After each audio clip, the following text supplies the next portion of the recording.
তাদের মধ্যে একজন এসেছেন যিনি সারা পৃথিবীর মধ্যে একজন সঙ্গীত গায়ক, যার নাম হলো হরিদাস স্বামী, যিনি সারা ভারতের সম্রাট আকবরের পোষা যে শিল্পী ছিল তানসেন, সেই তানসেনের যিনি গুরুদেব ছিলেন। তানসেন সারা ভারতের একজন শিল্পী ছিলেন, উচ্চাঙ্গ সঙ্গীত, আকবরকে গান শুনিয়ে কাঁদাতেন। সেই তানসেনের গুরুদেবের নাম হচ্ছে হরিদাস স্বামী। সেই হরিদাস স্বামী আজকে নরোত্তমের কাছে এসে বললেন, নরোত্তম, তোমার সম্পর্কে আমি বৃন্দাবনে সব খবর জানি। লোকনাথ প্রভু তোমাকে দীক্ষা দিয়েছেন, মানে আমাকে আর নূতন করে কিচ্ছু বলতে হবে না। তুমি আমার কোলে বসে রাগ রাগিনী শেখো, উচ্চাঙ্গ সঙ্গীত শেখো, গান বাজনা শেখো। তাই বাবা নরোত্তম ওই লোকনাথ গোস্বামীর কাছ থেকে দীক্ষা পাওয়ার পরে হরিদাস স্বামীর কাছ থেকে কোলে বসে গান শিখেছিলেন। যে গান তানসেন শিখেছিলেন, সেই তানসেনের গুরু হরিদাস স্বামী, তিনি নরোত্তমকে সঙ্গীত শিখিয়েছিলেন। এরপরে শ্রীনিবাস আচার্য প্রভু শেষকালে আসলেন। তিনি এসে বললেন, নরোত্তম, তোমার সব কথাই আমরা জেনে গেছি। পৃথিবীর মধ্যে শ্রেষ্ঠ সাধক যদি থাকতে হয়, একমাত্র আমি তোমাকেই দেখলাম। শোনো, তোমাকে শিখতে হবে কেমন করে রাধা গোবিন্দকে সেবা করতে হয়। তুমি চোখ বন্ধ করে ধ্যান করবে, হঠাৎ তুমি ধ্যানের মধ্যে দেখতে পাবে তোমার দুটো ভ্রুর মাঝখানে একটা আলোর জ্যোতি, আর সেই আলোর মাঝখানে তুমি দেখতে পাবে বৃন্দাবন। সেই বৃন্দাবনের মাঝে দেখবে তুমি কুঞ্জবন, আর কুঞ্জবনের মাঝে দেখবে একটা সোনার বেদি, আর সোনার বেদির উপরে দেখবে ছোট্ট ছোট্ট রাধা কৃষ্ণ একে অপরের সঙ্গে কথা বলছে। আর তোমার কাজ হলো, রাধা কৃষ্ণ যখন কথা বলবে, তাদের সামনে তুমি এক বাটি দুধ গরম করে মুখের সামনে ধরবে। এইটাই হবে তোমার কৃষ্ণ সেবা। নিতাই গৌর প্রেমানন্দে হরি বল। এইবার নরোত্তম ধ্যানের মধ্যে ডুবে গেল। যেই ধ্যানের মধ্যে ডুবে গেল, দেখতে পেল দুটো ভ্রুর মাঝে একটা তীব্র আলোর জ্যোতি। সেই আলোর মাঝখানে দেখতে পেল বৃন্দাবন, সেই বৃন্দাবনের মাঝখানে দেখতে পেল কুঞ্জবন, আর কুঞ্জবনের মাঝে দেখলো একটা সোনার বেদি। সোনার বেদির ওপরে দাঁড়িয়ে রয়েছে রাধা কৃষ্ণ, আর তাদের মধ্যে হচ্ছে কথোপকথন। রাধা কৃষ্ণ প্রাণময়।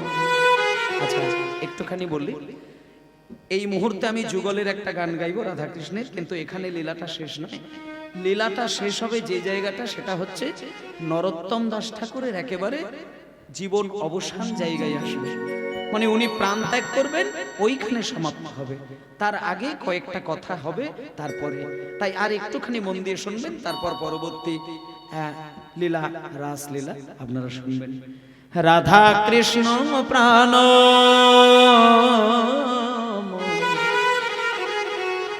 যুগল কিশোর, রাধা কৃষ্ণ হরি হরি হরি মন, যুগল কিশোর, রাধা কৃষ্ণের প্রাণ মন, যুগল কিশোর। আমার জীবনে মরণে গতি আর নাহি জীবনে মরণে গতি আর নাহি আর জীবনে মরণে গতি আর নাহি জীবনে মরণে গতি আর নাহি হরে রাধা কৃষ্ণ প্রাণ যুগল কিশোর, রাধা কৃষ্ণ প্রাণ যুগল কিশোর, রাধা কৃষ্ণ প্রাণ মন, যুগল কিশোর। ধ্যানের মধ্যে হঠাৎ নরোত্তম দেখল রাধা আর কৃষ্ণ একে অপরের সঙ্গে মিষ্টি মিষ্টি কথা বলছে। নরোত্তম ভাবলো, গুরুদেব আমাকে দুধ গরম করতে বলেছে, আমি দুধ গরম করতে বসিয়ে দিই।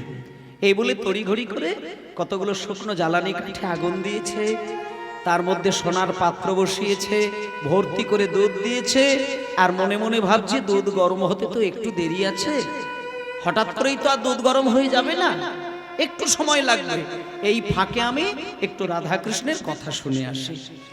এই বলে দুধ বসিয়ে দিয়ে গুটি গুটি পায়ে ধ্যানের মধ্যেই ঘটছে। নরোত্তম যেন কুঞ্জ মন্দিরটাকে দেখতে পাচ্ছে, আর কুঞ্জ মন্দিরের ভেতরে যেন রাধাকৃষ্ণ কথা বলছে, আর কুঞ্জ মন্দিরের বাইরে থেকে নরোত্তম একটু আড়ি পেতে শুনছে। আর যেই আড়ি পেতে শুনতে গেল, ভেতর থেকে রাধারানীর একটা কথা শুনে কৃষ্ণ উত্তর দেয়, আর কৃষ্ণের কথা শুনে রাধারানী উত্তর দেয়। এই একে অপরের সঙ্গে কথা বলা বলি রসের কথা শুনতে শুনতে শুনতে শুনতে শুনতে নরোত্তমের খেয়ালই নেই যে ওইখানে আমি দুধ গরম করতে বসিয়ে দিয়েছি। এটা একেবারেই ভুলে গেছে।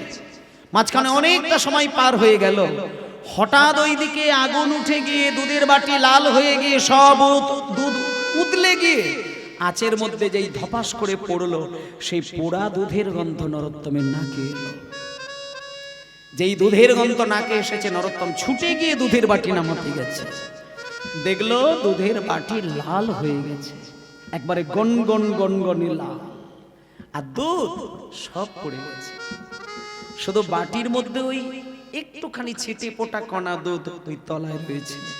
নরোত্তম শুধু ভাবলো যে আমি যদি ওইটুকু দুধও বাঁচিয়ে রেখে দিয়ে রাধা কৃষ্ণের মুখের সামনে ধরি, অন্তত গুরুদেবের কথাটা তো রাখতে পারবো, আমি তো রাধা কৃষ্ণের সেবা থেকে বঞ্চিত তো হলাম না। এই বলে তাড়াহুড়ো করে দুধের বাটিটা নামাতে গেছে।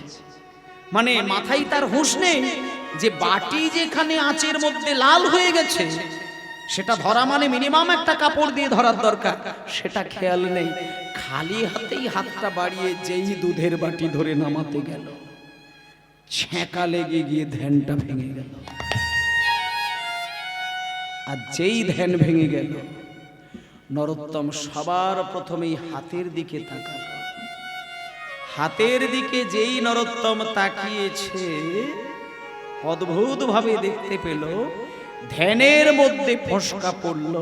ধ্যান ভেঙে যাবার পরেও নরোত্তম দেখছে হাতের 5টা আঙুল কালো হয়ে পুড়ে গেছে।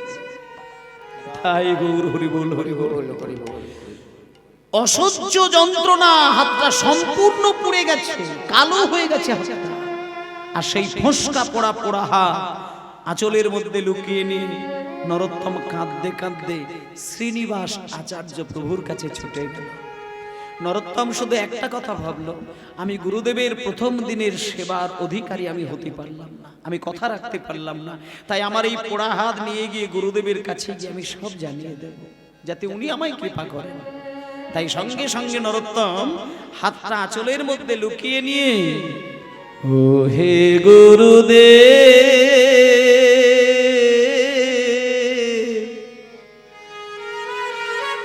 এ আমি কি করি না,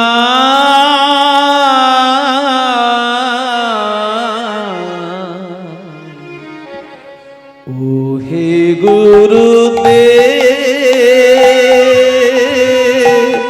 কি করিলাম,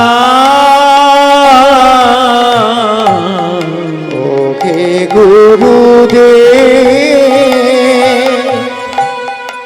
আমি কি করিলাম, ও হে গুরুদেব, কি করিলাম, ও হে গুরুদেব, আমি কি করিলাম, আমি সুখের কথা ভেবে ভেবে সকলি হারালাম, হরি বল। সুখের কথা ভেবে ভেবে সকলি হারালাম, আমি সুখের কথা ভেবে ভেবে সকলি হারালাম, আমি সুখের কথা ভেবে সকলি ঘরালা ওহে গুরুদেব আমি কি করিলাম, ওহে গুরুদেব কি করিলা, ওহে গুরুদেব কি করিলা। গুরুদেবের কাছে এসে নরোত্তম কাঁদতে কাঁদতে আছাড় খেয়ে পড়ল। বাবা, গুরুদেবের কাছে এসে আছাড় খেয়ে যখনই মুখ দিয়ে বাক্য বলতে যাবে, গুরুদেব ছুটে এসে হাতটা দিয়ে মুখটা চেপে ধরল। নরোত্তম, কিচ্ছু বলতে হবে না, তোকে কিচ্ছুই বলতে হবে না, আমি সব জানি, সব জানি রে বাবা, সব জানি। শোন শোন শোন শোন নরোত্তম, শোন। আমার কাছে এই পর্যন্ত কত হাজার বৈষ্ণব এসেছে, কত হাজার ভক্ত এসেছে, সকলকে শুধু আমি বলি ধ্যান করো, ধ্যান করো, ধ্যান করো, ধ্যান করো, কেউ পারে না। কালকে যখন আমি তোকে বলে আসলাম তুই ধ্যানের মধ্য দিয়ে রাধা গোবিন্দের সেবা কর, তুই ধ্যানে ডুব দিলি, আমি সঙ্গে সঙ্গে ছুটে এসে আমার মন্দিরে বসে আমি ধ্যান করছিলাম। সেই ধ্যানের মধ্যে আমি তোকে দেখছি, তুই ধ্যানের মধ্যে যা করেছিস আমি ধ্যানের মধ্যে আমি সব দেখতে পেয়েছি। রত্তম, প্রথম দিনে না হয় তুই সামান্য একটি ভুল করেছিস, কিন্তু সারা জীবনে তো এই ভুল আর দ্বিতীয়বার করবি না। আমি তোকে একটা কথা বললাম, তোর মতন এত বড় বৈষ্ণব বৃন্দাবনে এর আগে কেউ কোনো দিন আসে না। আমি তোকে মাথায় হাত দিয়ে আশীর্বাদ করলাম, আজ থেকে তোর নাম করে দিলাম, তুই হলি সারা বৈষ্ণব সমাজের একজন বিশিষ্ট বৈষ্ণব আচার্য। তোর নাম হবে ঠাকুর নরোত্তম দাস। তুই বৃন্দাবন ছেড়ে চলে যা, তোর আর বৃন্দাবনে থেকে লাভ নেই, তুই বাংলায় চলে যা। বাংলায় গিয়ে বাঙালিদের ঘরে ঘরে গিয়ে যে প্রেম তুই আজকে হৃদয়ে ধারণ করেছিস, তুই তোর সংকীর্তনের মাধ্যম দিয়ে প্রেম প্রচার কর। তাই বাবা, সেই নরোত্তম দাস ঠাকুর উনি কিন্তু জীবনের শেষের দিকে অনেকগুলো বছর কাটানোর পরে উনি কিন্তু বৃন্দাবন ছেড়ে আবার আমাদের এই বাংলায় চলে এসেছিলেন। এবং যখন উনি বাংলায় পুনরায় ফেরত আসলেন, যখন ওই রাজশাহী জেলার রাজার বাড়িতে বাবার বাড়িতে ঢুকতে গেলেন রাজবাড়িতে, তখন সেইখানে গিয়ে খবর পেলেন যে বাবা মা আর বেঁচে নেই, দুজনেই পরলোক গমন করেছেন। তখন ওই রাজবাড়ির যিনি রাজা ছিলেন তিনি হচ্ছেন নরোত্তমেরই একটি খুড়তুতো ভাই, তার নাম হলো সঞ্জয়। সঞ্জয় নামে একজন রাজা হয়েছিলেন ওই রাজবাড়িতে। নরোত্তম প্রবেশ করছে আর সঞ্জয় বাইরে বেরিয়ে আসছেন। সঞ্জয় বেরিয়ে এসে আছাড় খেয়ে দাদার চরণ ধরে বললেন, দাদা এসো, তোমার রাজত্ব তুমিই সামলাও। নরোত্তম ভাইকে টেনে নিয়ে মুখে জড়িয়ে ধরে বলছে, ভাই রে, আচ্ছা তুই কি ভাবলি যে বৃন্দাবন থেকে এতগুলো বছর কাটানোর পরে আমি রাজবাড়িতে আসলাম রাজা হওয়ার জন্য? ভাই রে, রাজা যদি আমি হতে চাইতাম তোর জন্মের অনেক আগেই আমি রাজা হয়ে যেতাম। আমি রাজা হব না, তুই রাজা হয়েছিস, তুই আমার ভাই। যেহেতু তুই এই রাজবাড়ির রাজা, তাই আমি দাদা হয়ে তোর কাছ থেকে কিছু টাকা চাইব, তুই না করবি না, আমাকে কিছু টাকা দে। এই বলে সেই নরোত্তম দাস সঞ্জয়ের কাছ থেকে বেশ কিছু টাকা নিয়ে ওই খেতুরি গ্রামে বিরাট বড় একটা কীর্তন সম্মেলন করেছিলেন। এবং যে কীর্তন সম্মেলনে তিনি নিজে কীর্তনিয়ার আসনে দাঁড়িয়ে এইভাবে সম্প্রদায় সহযোগে তিনি কীর্তন গেয়েছিলেন। সারা ভারতবর্ষের বৈষ্ণব সমাজ নিমন্ত্রিত ছিল এবং তিনি কীর্তন গাইতে গাইতে তিনি সেই দিন একটা বিধান করে দিয়েছিলেন, আজ থেকে বাংলার মাটিতে যেখানেই কীর্তন গান হবে, যে কোনো পালা বা যে কোনো লীলা পরিবেশনের আগে তাকে গৌর চন্দ্রিকা গাইতে হবে। নিতাই গৌর প্রেমানন্দে হরি বল হরি বল হরি।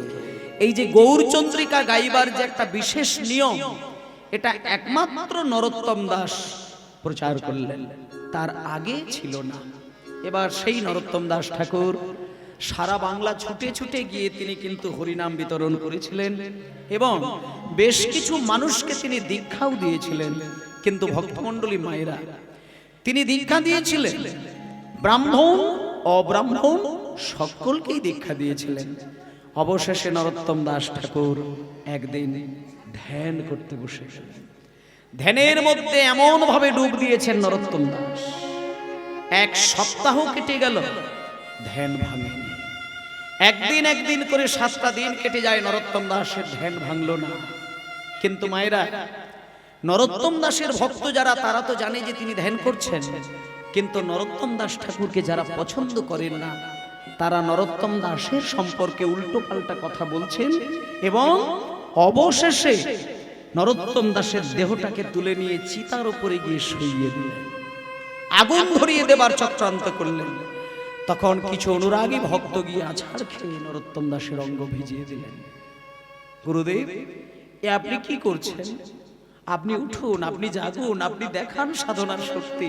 আপনি যদি এইভাবে চলে যান আমাদেরকে ছেড়ে, আমরা সমাজের মাটিতে মুখ দেখাবো কি করে? গুরুদেব, আপনি উঠুন না, আপনি জাগুন না, আপনি দেখান না আপনার সাধনাটা।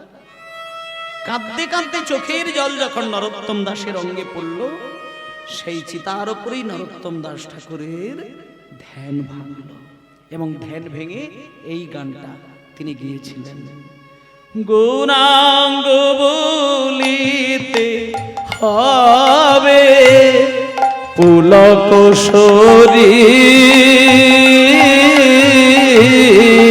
গৌরাঙ্গ বলিতে হবে পুলক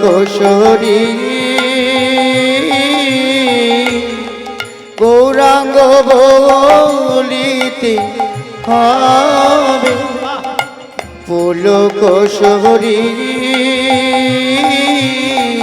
হর হরি হরি বলিতে নয়নে ববেনি, হরি হরি বলিতে নয়নে বঘেনি, আরে গাবে নিতাই চাঁদ করুণা করিবে, আর কবে নিতাই চাঁদ করুণা করিবে, বলে আর কবে নিতাই চাঁদ করুণা করিবে, আর কবে নিতাই চাঁদ করুণা করিবে, সংসার বাসনা মোর কবে তুচ্ছ হবে, সংসার বাসনা মন কবে তুচ্ছ হবে, বিষয় ছাড়িয়া কবে শুদ্ধ হবে মন, বিষয় ছাড়িয়া কবে শুদ্ধ হবে মন, আরে কবে হামহেরি বসে মধুর বৃন্দাবন, ঘাম ফেরি বসে মধুর বৃন্দাবন, কবে ঘাম ফেরি বসে মধুর বৃন্দাবন। নিতাই গৌর প্রেমানন্দে হরি বল হরি বল হরি বল। নরোত্তম দাস ঠাকুর এই গানটা জীবনের শেষের দিকে গাইলেন। তাই জন্য মায়েদেরকে বললাম যে এই গানটা নরোত্তম দাস ঠাকুরের জীবনের সর্বসাধনার শেষ ফসল। এই গান গাইতে গাইতে তিনি বিদায় নিয়েছিলেন। কবে আমার গৌরাঙ্গ বলিতে হবে পুলক শরীর, হরি হরি বলতে গেলে দুই নয়ন থেকে কবে আমার বইবে নীর, আর কবে নিতাই চাঁদ আমাকে একটুখানি করুণা করবে, সংসার বাসনা মোর কবে তুচ্ছ হবে, বিষয় ছাড়িয়া কবে শুদ্ধ হবে মন, কবে হাম হেরিব সেই মধুর বৃন্দাবন। নিত্যানন্দ যদি কাউকে কৃপা করে, গৌর সুন্দর যদি কাউকে কৃপা করে, বৃন্দাবনে গিয়ে বৃন্দাবনের ভাব নিতে হয় না, এই সংসারের মধ্যে থেকেই সে বৃন্দাবন দর্শন করতে পারবে। আজকে দেখতে দেখতে নরোত্তম দাস ঠাকুর আরো গোটা দিন তিনি বেঁচে ছিলেন। একদিন বেশ কিছু বৈষ্ণবের ভক্তের কাছে বসে বসে বলেছিলেন, ওগো আমি হয়তো আর বেশি দিন থাকবো না, যেদিন আমি চলে যাব আমার এই দেহটা তোমরা শুধু পদ্মা নদীর জলে আমায় ভাসিয়ে দিও।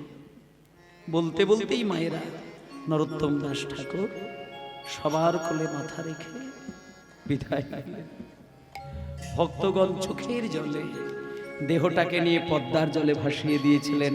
কিন্তু অদ্ভুতভাবে মা একটা জিনিস দেখা গেছিল, এত বড় দেহটা নদীর জলে যেই ছুঁয়েছে, নরোত্তম দাস ঠাকুরের দেহটা সাদা দুধ হয়ে জলের সঙ্গে বিলীন হয়ে গেল। নিতাই গৌর প্রেমানন্দে যাকে আমরা রক্ত মাংসের মানুষ বলে মনে করেছিলাম, আদেও তিনি রক্ত মাংসে গড়া মানুষ ছিলেন না। তিনি পরম ব্রহ্মেরই আর এক প্রতিমূর্তি, পদ্মা নদীর জলে দুধ হয়ে বিলীন হয়ে গেল। আজকে সেই বৈষ্ণব আচার্য ঠাকুর নরোত্তম দাসের কথা আজকে আমরা শুনলাম। সবাই মিলে বলুন নরোত্তম দাস ঠাকুর কি, বৃন্দাবন ধাম কি, আপন আপন গুরুদেব কি। জয় জয় ভক্তবৃন্দ গৌরী যাহার প্রাণ, ভক্তবৃন্দ গৌরী যাহার প্রাণ, সবে মিলে করো মোরে প্রেম ভক্তি গান, সবে মিলে করো মোরে প্রেম ভক্তি গান। জয় দাও জয় দাও, জয় দাও জয় দাও, বদন ভরে বাহু তুলে জয় দাও জয় দাও, বদন ভরে বাহু তুলে জয় দাও জয় দাও, বদন ভরে বাহু তুলে জয় দাও জয় দাও, বদন ভরে বাহু তুলে জয় দাও জয় দাও। হরি বল হরি বল হরি বল হরি বল, নিতাই গৌর হরি বল, গরি বল গরি বল গরি বল, নিতাই গৌর গরি বল গরি বল, গরি বল গরি বল, নিতাই গৌর গরি বল, গরি বল গরি বল, হরি গৌর প্রেমানন্দে হরি বল হরি বল হরি বল। হরি